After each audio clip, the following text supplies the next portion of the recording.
The Guns of Avalon by Roger Zelazny. Book 2 of the Chronicles of Amber. I stood there on the beach and said, "Goodbye, butterfly," and the ship slowly turned, then headed out toward deep water. It would make it back into port at the lighthouse of Cabra, I knew, for that place lay near to Shadow. Turning away, I regarded the black line of trees near at hand, knowing that a long walkway lay ahead of me. I moved in that direction, making the necessary adjustments as I advanced. A pre-dawn chill lay upon the silent forest, and this was good. I was perhaps 50 pounds underweight and still occasionally experienced double vision, but I was improving. I'd escaped the dungeons of Amber and recuperated somewhat with the assistance of Mad Dworkin and Drunken Jopin in that order. Now I had to find me a place resembling another place, one which no longer existed. I located the path. I took it. After a time, I stopped at a hollow tree that had to be there. I reached inside and drew forth my silvered blade and strapped it to my waist. It mattered not that it had been somewhere in Amber. It was here now, for the wood that I walked was in shadow. I continued for several hours, the unseen sun somewhere behind my left shoulder. Then I rested a while, then moved on. It was good to see the leaves and the rocks and the dead tree trunks, the live ones, the grass, the dark earth. It was good to smell all the little smells of life, and to hear its buzzing, humming, and chirping sounds. God, how I treasured my eyes! Having them back again after nearly 4 years of blackness was a thing for which I lacked words. And to be walking free. I went on, my tattered cloak flapping in the morning breeze. I must have looked over 50 years old, my face creased, my form sparse, lean. Who would have known me for what I was? As I walked in shadow, moved toward a place, I did not reach that place. It must be that I had grown somewhat soft. Here is what happened. I came upon 7 dead men by the side of the road, and 6 of them were dead. I came upon 7 men by the side of the road, and 6 of them were dead, lying in various stages of red dismemberment. The 7th was in a semi-reclined position, his back against the mossy bole of an ancient oak. He held his blade across his lap, and there was a large wet wound in his right side, from which the blood still flowed. He wore no armor, though some of the others did. His gray eyes were open, though glassy. His knuckles were skinned and his breathing was slow. From beneath shaggy brows, he watched the crows eat out the eyes of the dead. He did not seem to see me. I raised my cowl and lowered my head to hide my face. I moved nearer. I knew him, or someone very like him, once. His blade twitched and the point rose as I advanced. "I'm a friend," I said. "Would you like a drink of water?" He hesitated a moment, then nodded. "Yes." I opened my canteen and passed it to him. He drank and coughed, drank some more. "Sir, I thank you," he said as he passed it back. "I only regret it were not stronger. Damn this cut." "I've some of that too, if you're sure you can handle it." He held out his hand and I unstoppered a small flask and gave it to him. He must have coughed for 20 seconds after a slug of that stuff Jopin drinks. Then the left side of his mouth smiled and he winked lightly. "Much better," he said. "Mind if I pour a drop of this onto my side? I hate to waste good whiskey, but use it all if you have to. On second thought, though, your hand looks shaky. Maybe I'd better do the pouring." He nodded, and I opened his leather jacket and, with my dagger, cut away at his shirt until I had exposed the wound. It was nasty looking, deep, running from front to back a couple of inches above the top of his hip. He had other, less serious gashes on his arms, chest, and shoulders. The blood kept oozing from the big one, and I blotted it a bit and wiped it clean with my kerchief. "Okay," I said, "clench your teeth and look away." And I poured. His entire body jerked, one great spasm, and then he settled down to shivering, but he did not cry out. I had not thought he would. I folded the kerchief and pressed it in place on the wound. I tied it there with a long strip I had torn from the bottom of my cloak. Want another drink? I asked him. Of water, he said. Then I fear I must sleep. He drank, then his head leaned forward until his chin was resting upon his breast. He slept, and I made him a pillow and covered him over with dead men's cloaks. Then I sat there at his side and watched the pretty blackbirds. He had not recognized me, but then who would? Had I revealed myself to him, he might possibly have known me. We had never really met, I guess, this wounded man and I, but in a peculiar sense we were acquainted. I was walking in shadow, seeking a place, a very special place. It had been destroyed once, but I had the power to recreate it, for amber casts an infinity of shadows. A child of amber may walk among them, and such was my heritage. You may call them parallel worlds if you wish, alternate universes if you would, the products of a deranged mind if you care to. I call them shadows, as do all who possess the power to walk among them. We select a possibility, and we walk until we reach it. So, in a sense, we create it. Let's leave it at that for now. I had sailed, had begun this walk toward Avalon. Centuries before, I had lived there. It is a long, complicated... Sorry, I lost my spot. It is a long, complicated, proud, and painful story, and I may go into it later on if I live to finish much more of this telling. I was drawing nearer to my Avalon when I came upon the wounded knight and the 6 dead men. Had I chosen to walk on by, I could have reached a place where the 6 men lay dead and the knight stood unwounded, or a place where he lay dead and they stood laughing.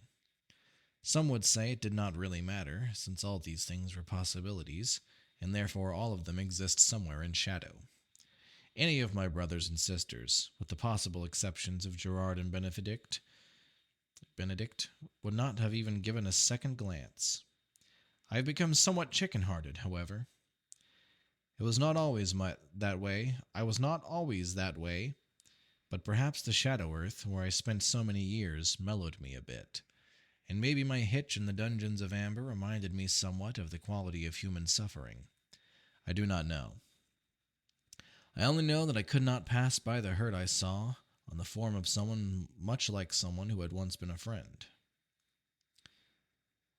If I were to speak my name in this man's ear, I might hear myself reviled.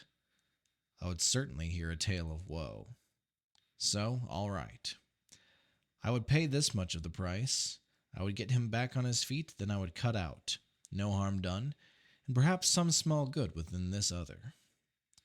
I sat there, watching him, and after several hours he awakened. Hello, I said, unstopping my canteen. Have another drink? Thank you. He extended a hand. I watched him drink, and when he handed it back, he said, Excuse me for not introducing myself. I was not in good manner. I know you, I said. Call me Corey. He looked as if he were about to say, Corey of what?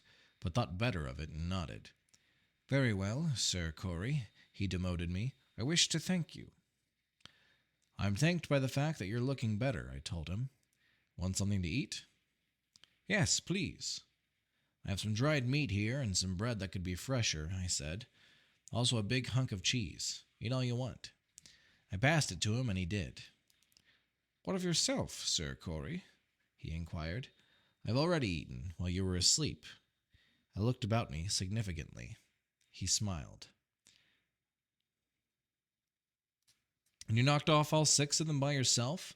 I said. He nodded. Good show. What am I going to do with you now? He tried to see my face. Failed. I do not understand, he said. Where are you headed? I have friends, he said, some 5 leagues to the north. I was going in that direction when this thing happened, and I doubt very much that any man, or the devil himself, could bear me on his back for 1 league. And I could stand, Sir Corey. You'd have a better idea as to my size. I rose, drew my blade, and felled a sapling about 2 inches in diameter with one cut. Then I stripped it and hacked it to the proper length. I did it again, and with the belts and cloaks of dead men I rigged a stretcher. He watched until I was finished, then commented, "You swing a deadly blade, Sir Corey, and a silver one, it would seem." "Are you up to some traveling?" I told him. 5 leagues is roughly 15 miles. "What of the dead?" he inquired. "You want to maybe give them a decent Christian burial?" I said. "Screw them. Nature takes care of its own. Let's get out of here. They stink already." "I'd like to at least see them covered over. They fought well." I sighed. "All right, if it'll help you sleep nights. I haven't a spade, so I'll build them a cairn. It's going to be a common burial, though." "Good enough," he said. I laid the 6 bodies out, side by side. I heard him mumbling something, which I guessed to be a prayer for the dead. I ringed them around with stones. There were plenty of stones in the vicinity, so I worked quickly, choosing the largest so that things would go faster. That is where I made a mistake. One of them must have weighed around 400 pounds, and I did not roll it. I hefted it and set it in place. I heard a sharp intake of breath from his direction, and I realized that he had noted this. I cursed them. "Damn near ruptured myself on that one," I said, and I selected smaller stones after that. When I had finished, I said, "All right, are you ready to move?" "Yes." I raised him in my arms and set him on the stretcher. He clenched his teeth as I did so. "Where do we go?" I asked. He gestured. "Head back to the trail. Follow it to the left until it forks. Then go right at that place. How do you propose to—" I scooped the stretcher up in my arms, holding him as you would a baby, cradle and all. Then I turned and walked back to the trail, carrying him. "Corey," he said. "Yes?" "You are one of the strongest men I have ever met, and it seems I should know you." I did not answer him immediately. Then I said, "I try to keep in good condition, clean living and all." "And your voice sounds rather familiar." He was staring upward, still trying to see my face. I decided to get off the subject fast. "Who are these friends of yours I'm taking you to?" "We are headed for the keep of Avalon." "That rat-fink," I said, almost dropping him. "While I do not understand the word you have used, I take it to be a term of opprobrium," he said, from the tone of your voice. "If such is the case, I must be his defender and—" "Hold on," I said. "I have a feeling we're talking about 2 different guys with the same name. Sorry." Through the stretcher, I felt a certain tension go out of him. "That is doubtless the case," he said.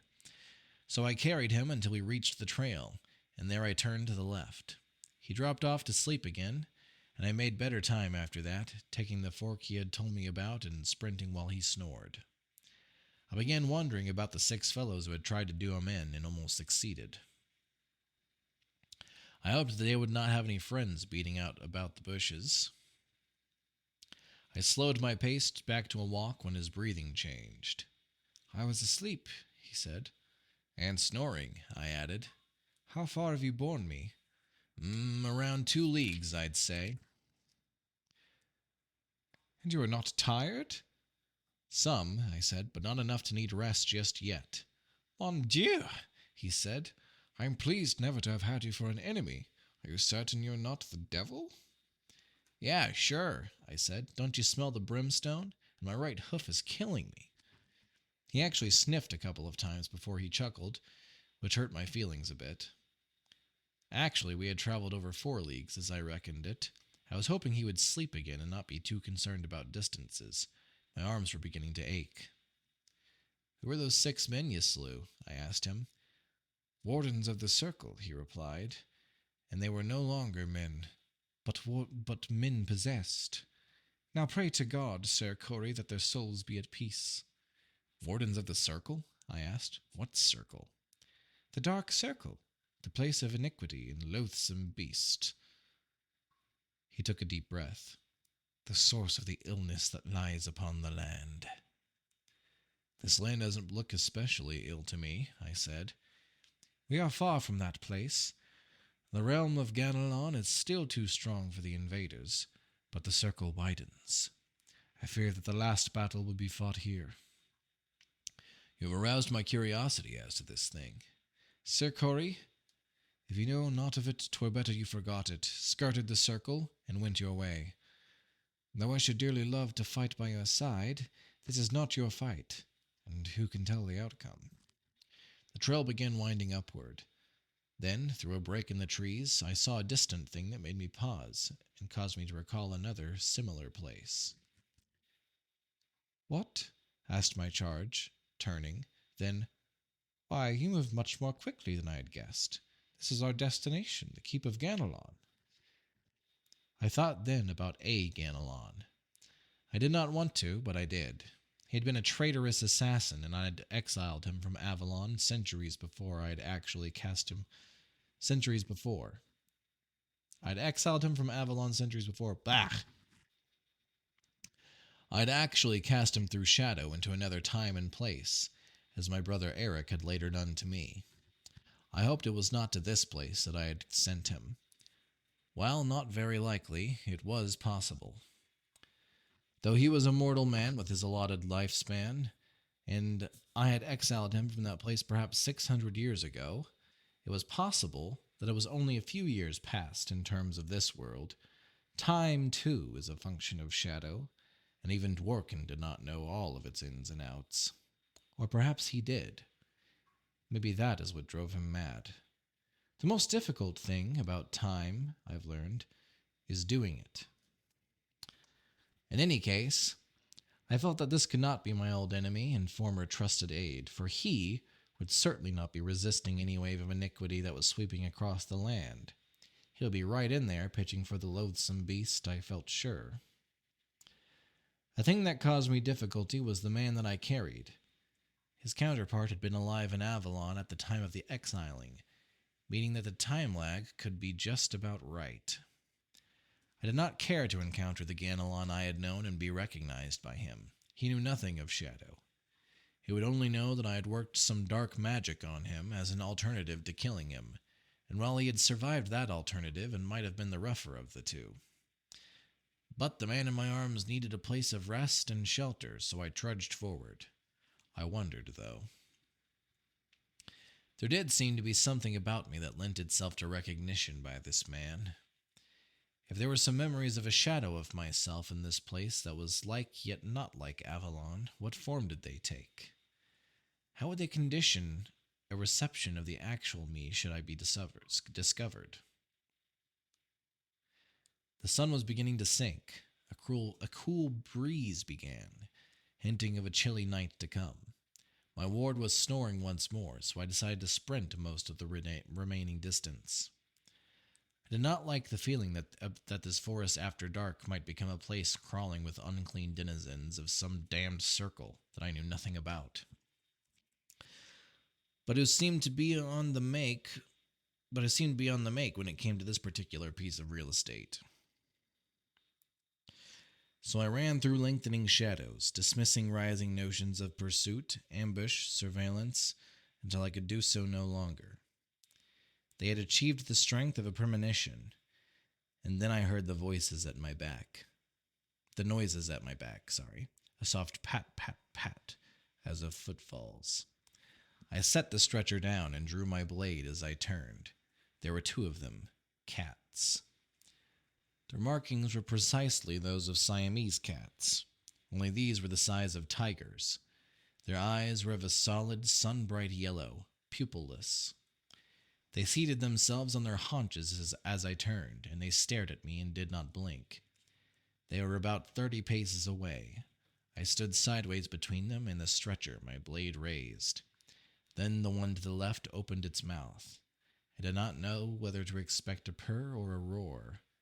Instead, it spoke. It said, "Man, most mortal." The voice was not human-sounding. It was too high-pitched. "Yet still it lives," said the second, sounding much like the first. "Slay it here," said the first. "What of the one who guards it with the blade I like not at all?" "Mortal man?" "Come find out," I said, softly.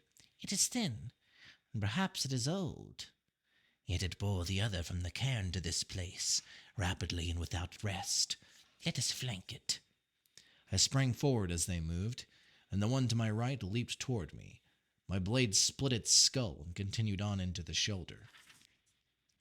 As I turned, yanking it free, the other swept past me, heading toward the stretcher. I swung wildly. My blade fell upon its back and passed completely through its body. It emitted a shriek that grated like chalk on a blackboard as it fell in two pieces and began to burn. The other was burning also. But the one I had halved was not yet dead. Its head turned toward me, and those blazing eyes met my own and held them. "I die the final death," it said, "and so I know you, Opener. Why do you slay us?" And then the flames consumed its head. I turned, cleaned my blade, and sheathed it, picked up the stretcher, ignored all questions, and continued on.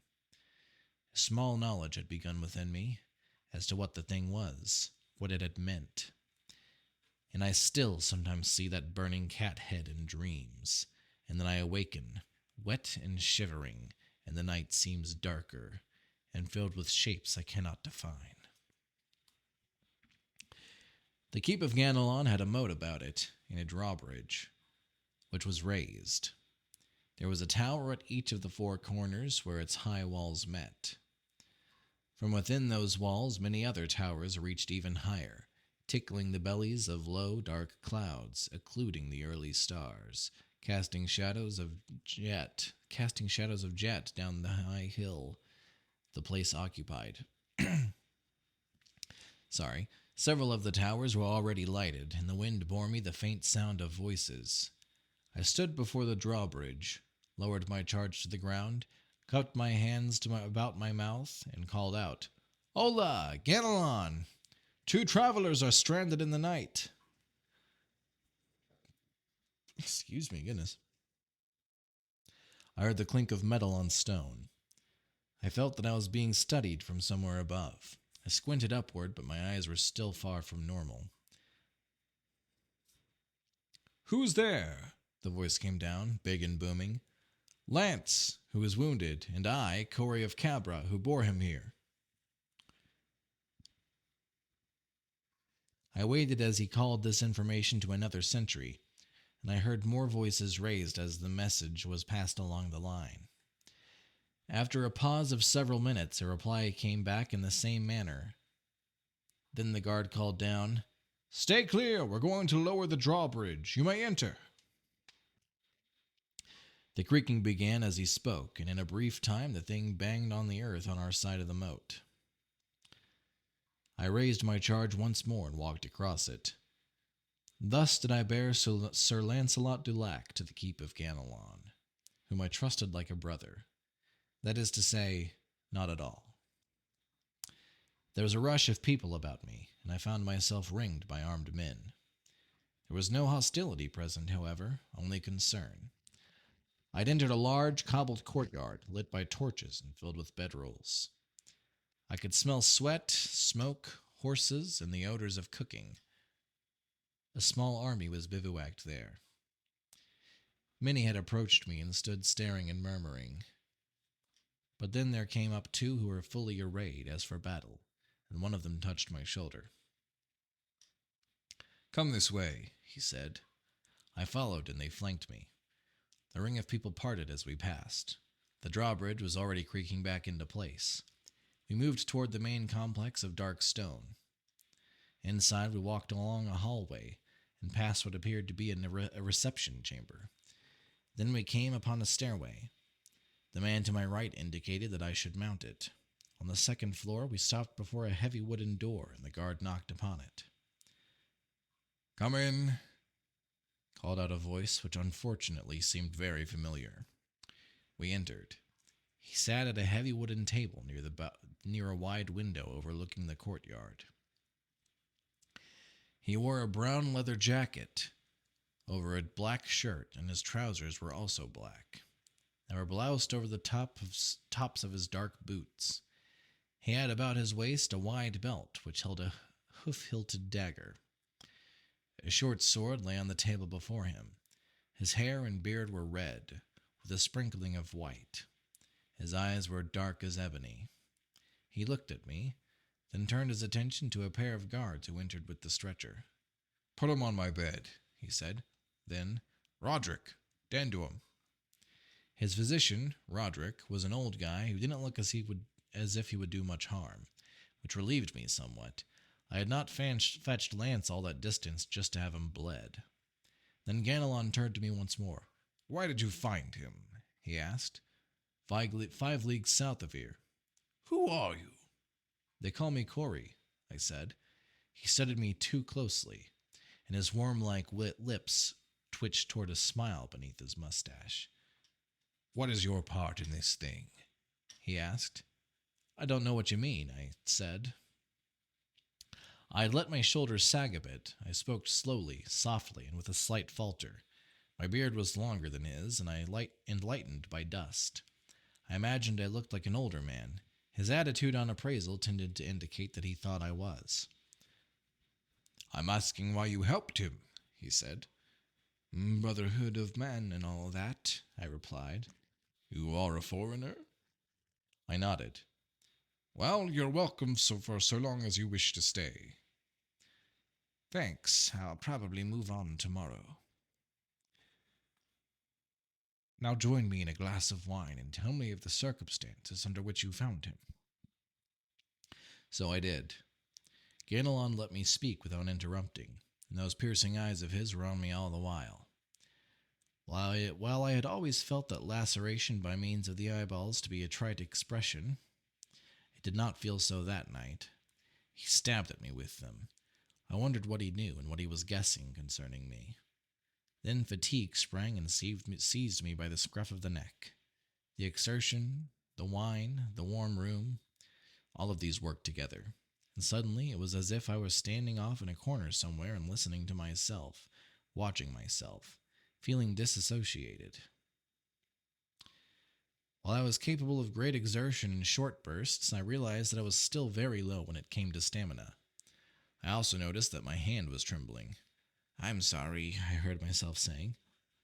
"The day's labors are beginning to get to me." "Of course," said Ganelon. "I will talk to you more on the morrow. Sleep now. Sleep well." Then he called in one of the guards and ordered him to conduct me to a chamber. I must have staggered on the way, because I remember the guard's hand on my elbow, steering me. That night I slept the sleep of the dead. It was a big black thing, about 14 hours long. In the morning I ached all over. I bathed myself. There was a basin on the high dresser, and soap and a washcloth someone had thoughtfully set beside it. My throat felt packed with sawdust, and my eyes were full of fuzz. I sat down and assessed myself. There had been a day when I could have carried Lance the entire distance without going to pieces afterward. There had been a day when I'd fought my way up the face of Colvier into the heart of Amber itself. Those days were gone. I suddenly felt like the wreck I must have looked. Something would have to be done. I'd been putting on weight and picking up strength slowly. The process would have to be accelerated.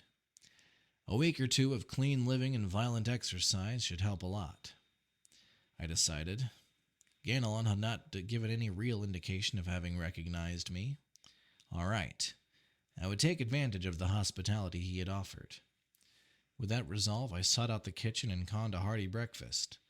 Well, it was really around lunchtime, but let's call things by their proper names.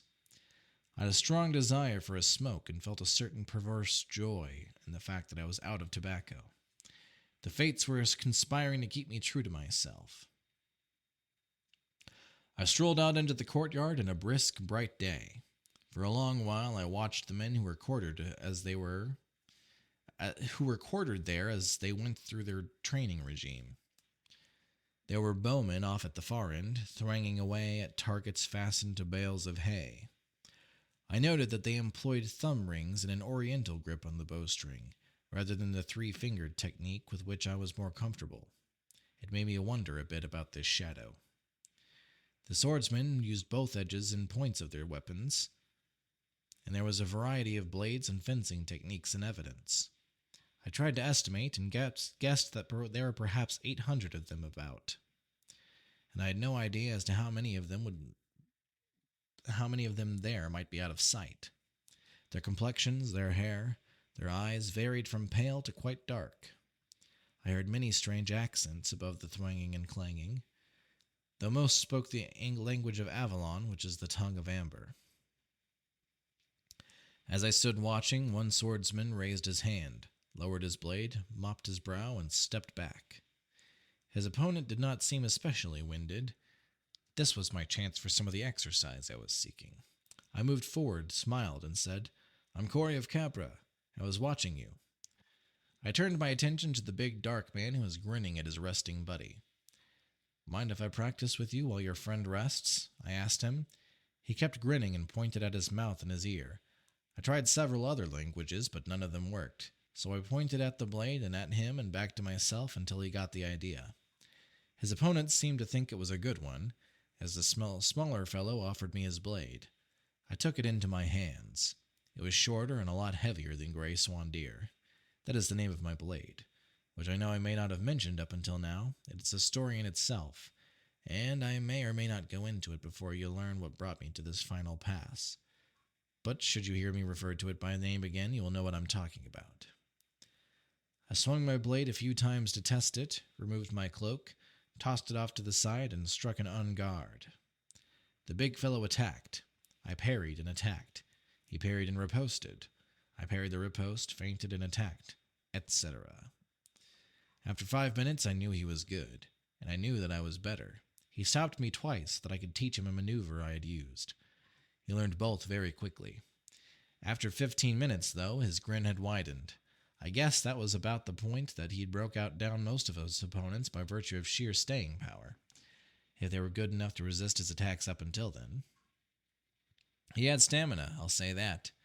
After 20 minutes, a puzzled look came onto his face. I just didn't look as if I could stand up that long. But then, what can a man really know of that which lies within a scion of amber?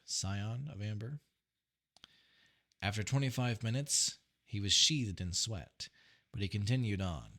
My brother Random looks and acts on occasion like an asthmatic teenage hood, but once we had fenced together for over 26 hours to see who would call it quits.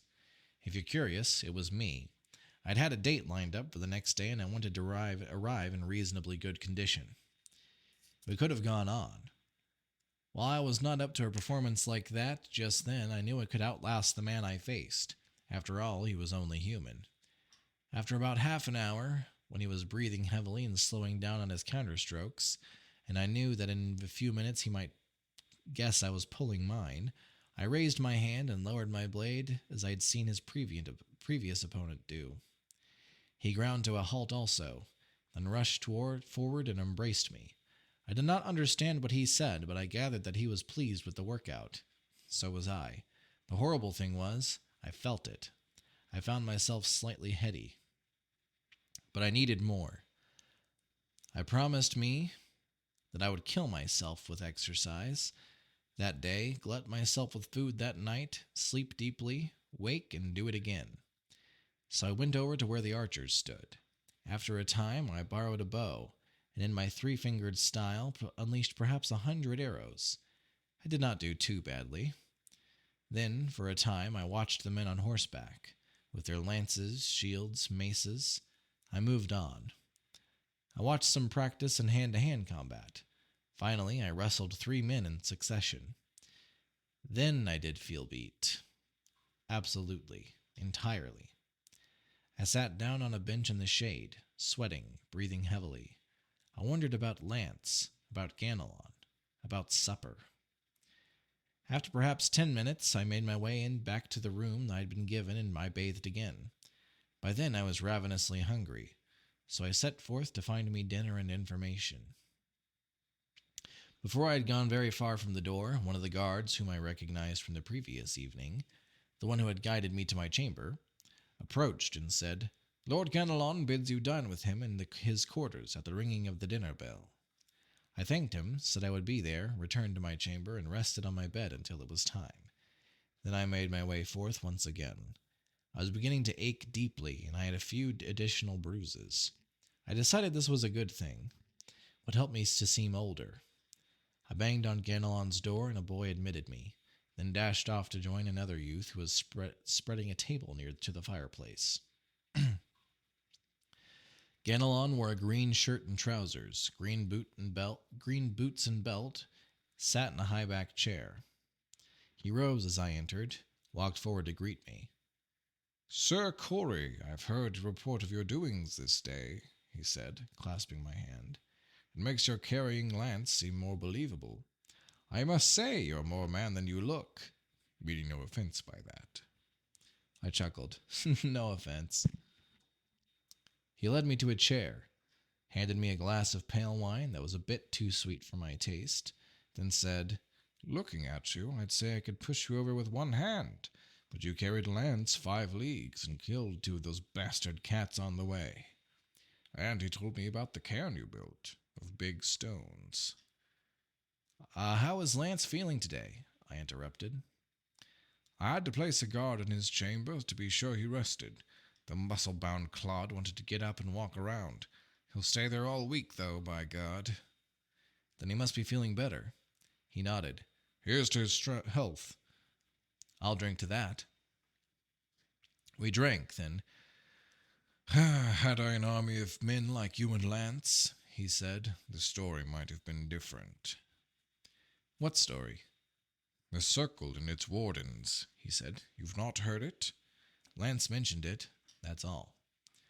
One boy tended an enormous chunk of beef on a spit above a low fire. Occasionally, he sloshed some wine over it as he turned the shaft. Whenever the odor drifted my way, my stomach would rumble and Ganelon would chuckle. The other boy left the room to fetch bread from the kitchen. Ganelon was silent for a long while. He finished his wine and poured himself another glass. I sipped slowly at my first. "Have you ever heard of Avalon?" he finally asked. "Yes," I replied. "There's a verse I heard long ago from a passing bard. 'Beyond the river of the blessed. There we sat down, yea, we wept, when we remembered Avalon. Our swords were shattered in our hands, and we hung our shields on the oak tree. The silver towers were fallen into a sea of blood. How many miles to Avalon?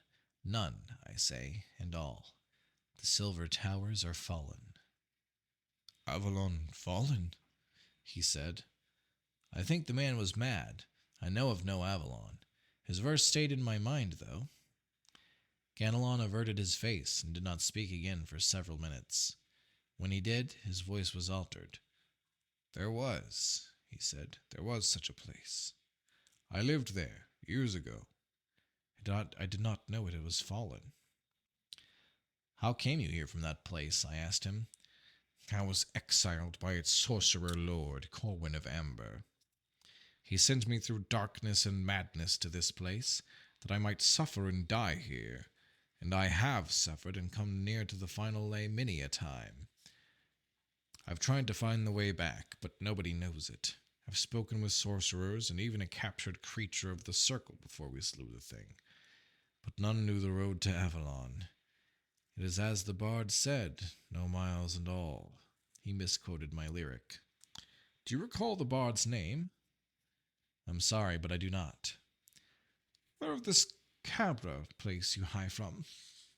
"Far to the east, across the waters," I said. "Very far. It is an island kingdom." "Any chance they could furnish us with some troops?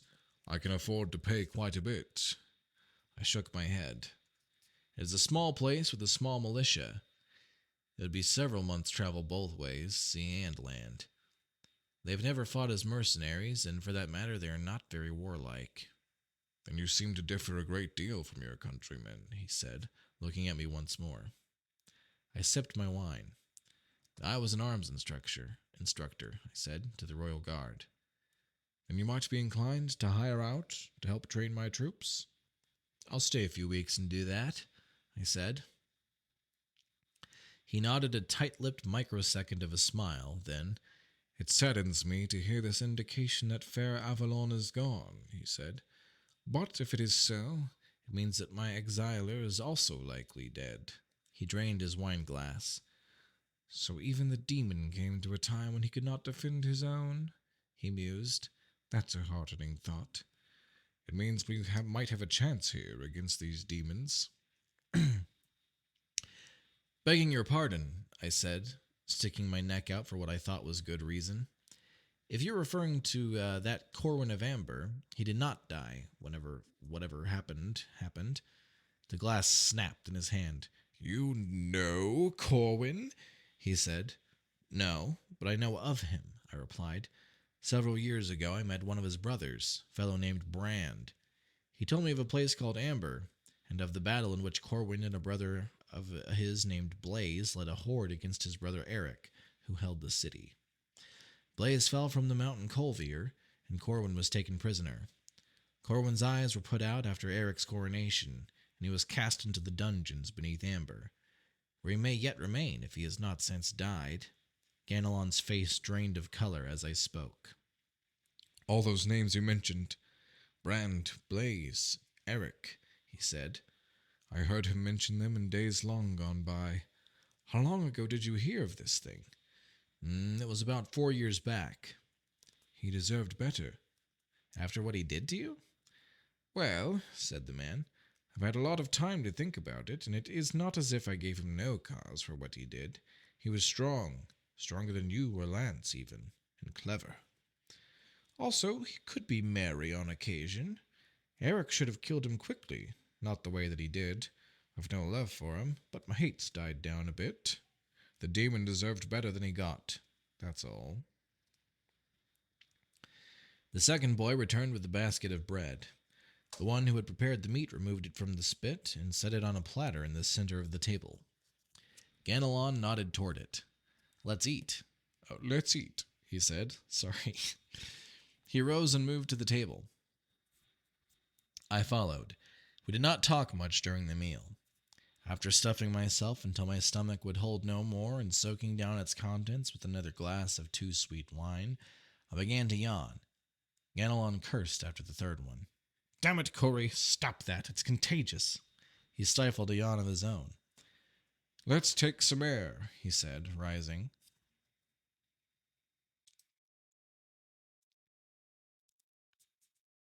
So we walked out along the walls, passing the sentries in their rounds. They would come to attention and salute Ganelon as soon as they saw who it was approaching. And he would give them a word of greeting, and we would move on. We came to a battlement where we paused to rest, seating ourselves on the stone, sucking in the evening air, cool and damp and full of the forest, and noting the appearance of the stars, one by one, in the darkening sky. The stone was cold beneath me. Far off in the distance, I thought I could detect the shimmer of the sea. I heard a night bird from somewhere below us. Ganelon produced a pipe and tobacco from a pouch he wore at his belt. He filled it, tamped it, and struck a flame. His face would have been satanic in the spark light, save for whatever turned his mouth downward and drew the muscles of his cheeks up into that angle formed by the inner corners of his eyes and the sharp bridge of his nose. A devil is supposed to have an evil grin, and this one looked too morose. I smelled the smoke. After a time, he began to speak, softly and very slowly at first. I remember Avalon, he began. My birth there was not ignoble, but virtue was never one of my strong points. I went through my inheritance quickly, and I took to the roads where I waylaid travelers. Later, I joined with a band of other men, such as myself. When I discovered I was the strongest and most fit to lead, I became the leader. There were prices on all of our heads. Mine was the highest. He spoke more rapidly now, and his voice grew more refined, and his choice of words came as an echo from out of his past. Yes, I remember Avalon, he said, a place of silvern shade and cool waters, where the stars shone like bonfires at night, and the green of day was always the green of spring. Youth, love, beauty, I knew them in Avalon. Proud steeds, bright metal, soft lips, dark ale. Honor. He shook his head. One later day, he said, when war commenced within the realm, the ruler offered full pardon to any outlaws who would follow him in battle against the insurgents. This was Corwin. I threw in with him and rode off to the wars. I became an officer, and then, later, a member of his own staff. We won the battles, put down the uprising. Then Corwin ruled peacefully once more, and I remained at his court. Those were the good years. There later came some border skirmishes, but these we always won. He trusted me to handle such things for him. Then he granted a dukedom to dignify the house of a minor noble whose daughter he desired in marriage. I had wanted that dukedom, and he had long hinted that it might one day be mine. I was furious, and I betrayed my command the next time I was dispatched to settle a dispute along the southern border, where something was always stirring. Many of my men died, and the invaders entered into the realm. Before they could be routed, Lord Corwin himself had to take up arms once more. The invaders had come through in great strength, and I thought they would conquer the realm. I hoped they would, but Corwin, again with his foxy tactics, prevailed. I fled, but was captured and taken to him for sentencing. I cursed him and spat at him. I would not bow. I hated the ground he trod, and a condemned man has no reason not to put up the best front he can, to go out like a man. Corwin said he would show me a measure of mercy for favors past. I told him to shove his mercy, and then I realized that he was mocking me. He ordered me released, and he approached me. I knew he could kill me with his hands. I tried to fight him, but to no avail. He struck me once, and I fell. When I awakened, I was strapped across his horse's rump. He rode along, driving at me the while. I would not reply to anything he said, but we rode through wondrous lands and lands out of nightmare, which is one way I learned of his sorcerous power, for no traveler I've ever met has passed through the places I saw that day. Then he pronounced my exile, released me in this place, turned and rode away. He paused to relight his pipe, which had gone out, puffed upon it for a time, and then went on. Many a bruising, cuggling, biting, and beating did I take in this place, at the hands of man and beast, only barely preserving my life. He had left me in the wickedest portion of the realm, but then one day my fortunes took a turn. An armored knight bade me depart the roadway that he might pass. At that point I cared not whether I lived or died, so I called him a pock-marked whoreson and bade him go to the devil. He charged me, and I seized his lance and pushed its point into the ground, so unhorsing him. I drew him a smile beneath his chin with his own dagger, and thus obtained me mounting and weapons. Then did I set about paying back those who had used me poorly. I took up my old trade on the highways once again, and I gained me another band of followers. We grew. When there were hundreds of us, our needs were considerable. We would ride into a small town and make it ours. The local militia would fear us. This, too, was a good life. Though not so splendid as the Avalon, I shall never know again. All the roadside inns came to fear the thunder of our mounts, and travelers would soil their breeches when they heard us coming. Ha! This lasted for several years. Large parties of armed men were sent to track us and destroy us, but always we evaded them or ambushed them. Then one day there was the Dark Circle, and no one really knows why. He puffed more vigorously on his pipe, stared off into the distance. I'm told it began as a tiny ring of toadstools far to the west. A child was found dead in its center, and the man who found her, her father, died of convulsions several days later. The spot was immediately said to be accursed. It grew quickly in the months that followed, until it was half a league across. The grasses darkened and shone like metal within it, but did not die.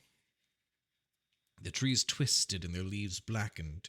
They swayed when there was no wind, and bats danced and darted among them. In the twilight, strange shapes could be seen moving, always within the circle, mind you, and there were lights, as of small fires, throughout the night. The circle continued to grow. and those who lived near it fled, mostly. A few remained. It is said that those who remained had struck some sort of bargain with the dark things, and the circle continued to widen, spreading like a ripple from a dark rock cast into a pond.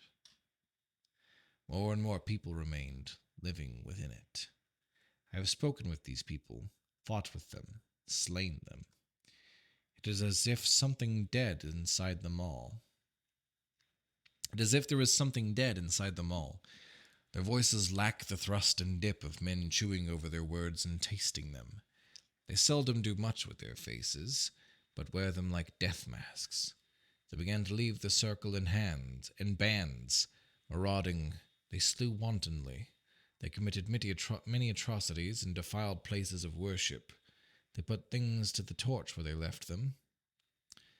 They never stole objects of silver. Then, after many months, other creatures than men began to come forth, strangely formed like the hellcats you slew. Then the circle slowed in its growth, almost halting, as though it were nearing some sort of limit. But now all manner of raiders emerged from it, some even faring forth during the day, laying waste to the countryside about its borders. When they had devastated the land about its entire circumference, the circle moved to encompass those areas also, and so its growth began again, in this fashion. The old king, Uther, who had long hunted me, forgot all about me and set his forces to patrolling that damned circle.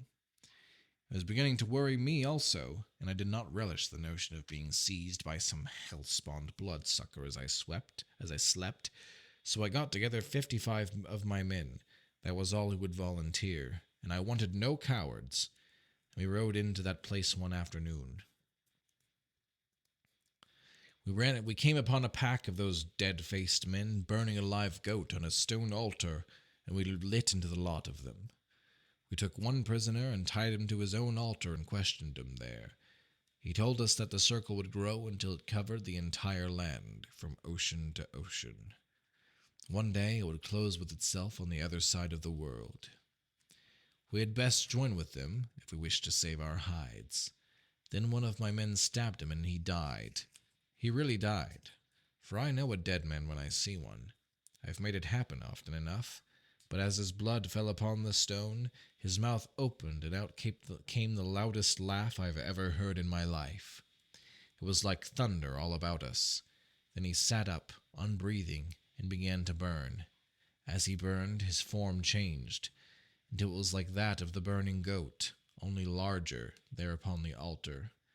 Then a voice came from the thing. It said, "Flee, mortal man, but you shall never leave this circle."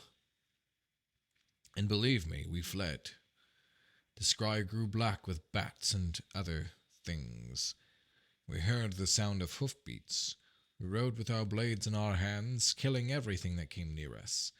There were cats such as you slew, and snakes and hopping things, and God knows what all else. As we neared the edge of the circle, one of King Uther's patrols saw us and came to our aid. 16 of the 55 who had ridden with me rode back out. And the patrol lost perhaps 30 men itself. When they saw who I was, they hustled me off to court. Here, this used to be Uther's palace. I told him what I had done, what I had seen and heard. He did with me as Corwin had. He offered full pardon to me and to my men if we would join him against the wardens of the circle. Having gone through what I had gone through, I realized that the thing had to be stopped, so I agreed. Then I fell ill. I am told that I was delirious for 3 days. I was weak as a child after my recovery, and I learned that everyone who had entered the circle had been likewise taken. 3 had died. I visited the rest of my men, told them the story, and they were enlisted. The patrols about the circle were strengthened, but it would not be contained. In the years that followed, the circle grew.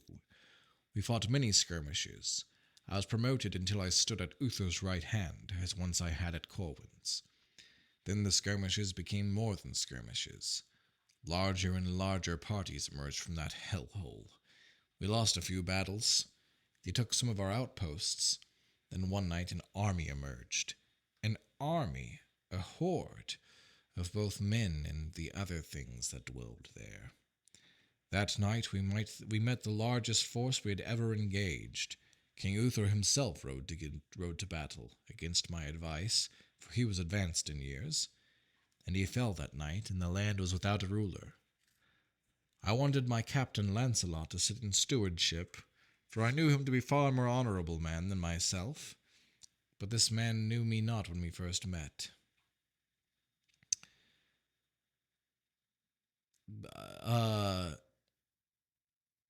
For I knew him to be a far more honorable man than myself, and it is strange here. I had known a Lancelot just like him in Avalon, but this man knew me not when we had first met. It is strange. At any rate, he declined, and the position was thrust upon me. I hate it, but here I am. I have held them back for over 3 years now. All my instincts tell me to flee. What do I owe these damned people? What do I care if the bloody circle widens? I could cross over the sea to some land that I would never reach during my lifetime, and then forget the whole thing. Damn it, I didn't want this responsibility, and now it is mine, though. Why? I asked him, and the sound of my own voice was strange to me. There was silence. He emptied his pipe, he refilled it, he relit it, and he puffed it. There was more silence. Then, "I don't know," he said. "I'd stab a man in the back for a pair of shoes if he had them and I needed them to keep my feet from freezing. I once did, and that's how I know. But this is different. This is a thing hurting everybody, and I'm the only one who can do the job. God damn it. I know they're going to bury me here one day, along with all the rest of them. But I can't pull out. I've got to hold that thing back as long as I can." My head was cleared by the cold night air, which gave my consciousness a second wind, so to speak, though my body felt anesthetized about me. "Couldn't Lance lead them?" I asked. "I'd say so. He's a good man, but there's another reason. I think that goat thing, whatever it was, on the altar is a bit afraid of me. I'd gone in there and it had told me I'd never make it back out again, but I did. I lived through the sickness that followed after. It knows it's me that it's been fighting all along. We won that great bloody engagement on the night Uther died, and I met the thing again in a different form, and it knew me. Maybe this is a part of what is holding it back now." "What form?" "A thing with a man-like shape, but with goat horns and red eyes. It was mounted on a piebald stallion. We fought for a time, but the tide of the battle swept us apart. Which was a good thing, too, for it was winning. It spoke again as we swaggered swords, and I knew that head-filling voice. It called me a fool and told me I could never hope to win. But when morning came, the field was ours, and we drove them back into the circle, slaying them as they fled. Excuse me. The rider of the piebald escaped. There had been other sallyings forth since then, but none such as that night's. If I were to leave this land, another such army, one that is readying even now, would come forth. That thing would somehow know of my departure, just as I knew that Lance was bringing me another report on the disposition of troops from within the circle. Just as it knew that Lance was bringing me another report on the disposition of troops within the circle, sending those wardens to destroy him as he returned. It knows of you by now, and surely it must wonder over this development. I must wonder who you are for all your strength. It must wonder who you are for all your... Man, I am, getting messed up in the head here trying to read this. I will stay here and fight it till I fall, I must. Do not ask me why. I only hope that before that day comes, I at least learn how this thing came to pass, why that circle is out there. Then there came a fluttering near to my head. I ducked quickly to avoid whatever it was. It was not necessary, though. It was only a bird. A white bird. It landed on my left shoulder and stood there, making small noises. I held up my wrist and it hopped over onto it. There was a note tied to its leg. I unfastened it, read it, crumpled it in my hand. Then I studied invisible things distant. What is the matter, Sir Corey? Cried Ganelon. The note, which I had sent on ahead to my destination, written in my own hand, transmitted by a bird of my desire, could only reach the place that had to be my next stop. This was not precisely the place I had in mind. However, I could read my own omens. What is it? He asked. What is that you hold? A message? I nodded. I handed it to him. I could not very well throw it away, since he had seen me take it. It read, "I am coming," and it bore my signature. Ganelon puffed his pipe and read it in the glow. He lives? And he would come here? He said. So it would seem. This is very strange, he said. I do not understand it at all. It sounds like a promise of assistance, I said, dismissing the bird, which cooed twice, then circled my head and disappeared. And departed, rather, sorry. Ganelon shook his head. I do not understand. Why number the teeth of a horse you may receive for nothing, I said. You've only succeeded in containing that thing. True, he said. Perhaps he could destroy it. Perhaps it's just a joke, I told him. A cruel one. He shook his head again. No, that's not his style. I wonder what he's after.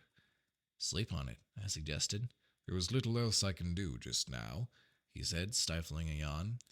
We rose then and walked the wall. We said our good nights, and I staggered off toward the pit of sleep and fell headlong into it. Whew! That's the end of chapter 1. Boy howdy, that was a long one.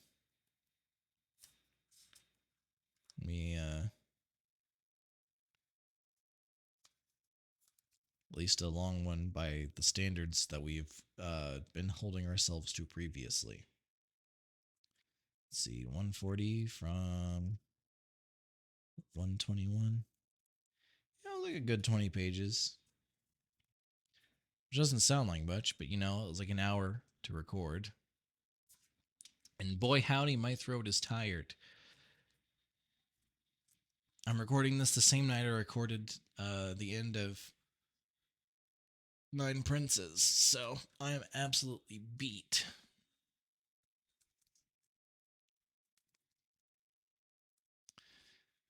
Anyways, I'll just end it off here because I'm done for, man. I hope you enjoyed. Look forward to more. I'll eventually finish this series, and I'm trying to read more frequently.